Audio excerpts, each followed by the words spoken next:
Mr. President, we exercise our right of reply to one more attempt by the leader of Pakistan to tarnish the image of this august forum by bringing in matters internal to my country and going so far as to spew falsehoods on the world stage.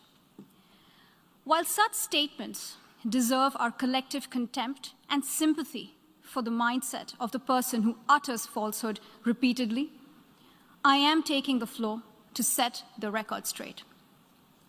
Regrettably, this is not the first time the leader of Pakistan has misused platforms provided by the UN to propagate false and malicious propaganda against my country, and seeking in vain to divert the world's attention from the sad state of his country, where terrorists enjoy free pass while the lives of ordinary people, especially those belonging to the minority communities, are turned upside down.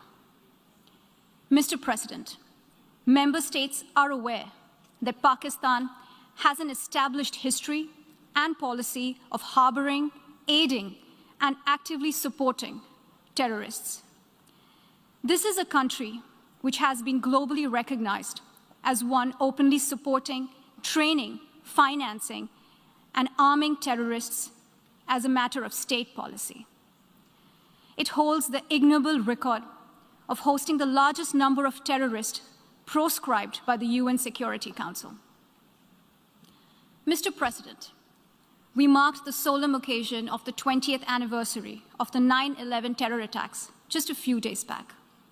The world has not forgotten that the mastermind behind that dastardly event, Osama Bin Laden, got shelter in Pakistan. Pakistan leadership continues to glorify him as a martyr. Regrettably, even today, we heard the leader of Pakistan trying to justify acts of terror. Such defense of terrorism is unacceptable in the modern world. We keep hearing that Pakistan is a victim of terrorism. This is the country which is an arsonist disguising itself as a firefighter. Pakistan nurtures terrorists in their backyard in the hope that they will only harm their neighbors. Our region, in fact, the entire world, has suffered because of their policies. On the other hand, they are trying to cover up sectarian violence in their country as acts of terror. Mr. President, this is also the country that still holds the despicable record in our region of having executed a religious and cultural genocide against the people of what is now Bangladesh. As we mark the 50th anniversary this year of that horrid event in history, there is not even an acknowledgement, much less accountability. Today, the minorities of Pakistan, the Sikhs, the Hindus, the Christians, live in constant fear and state-sponsored suppression of their rights.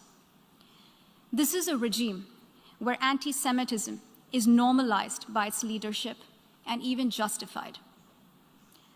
Dissenting voices are muzzled daily, and enforced disappearances and extrajudicial killings are well documented.